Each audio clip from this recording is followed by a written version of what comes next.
विषय घेतला मागे हटायला आमचा अण्णाव पवार नाही. खोटं बोलतो माणूस, खोटं बोलायलाही काही सीमा.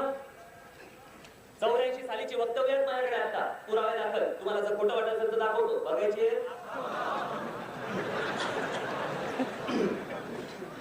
हे शरद पवारांचे पुरावे.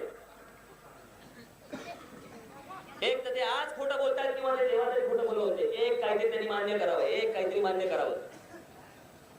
तेव्हा त्यांनी सांगितलंय अखंडता एकात्मता ही काही काँग्रेसची मक्तेदारी नव्हे.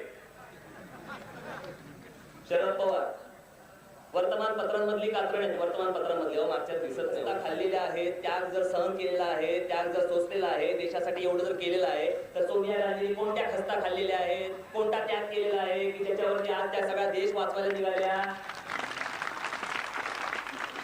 खोटं बोलायलाही शरम नाही वाटत. पुढचं बघा, आज सोनिया गांधींची स्तुती करणारे शरद पवार राजीव गांधींबद्दल काय बोलवते बघा.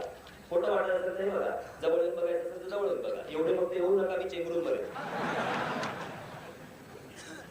देशाला काय पाहिजे, जनतेला काय पाहिजे, देशाचे आणि जनतेचे प्रश्न काय आहेत हे ज्याला माहित नाही त्या पंतप्रधान राजीव गांधींची इंदिरा काँग्रेस देशाचे काय भले करणार आहे, जनतेला काय हवे, जनतेचे प्रश्न काय आहेत हे जर राजीव गांधींना माहित नव्हतं तर एका रात्री सोनिया गांधीला कुठून कळायला लागले हो तुम्हाला या देशाचे प्रश्न.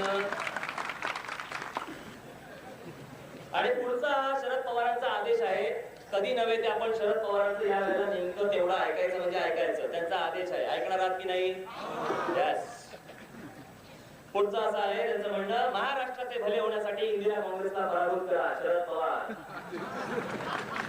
एकही ओळ जर खोटी असेल तरी बघा, तुमच्यापैकी कोणालाही एक जण उठून या आणि बघा तिचा फोटो सांगत असेल तर विश्वास आहे ना? या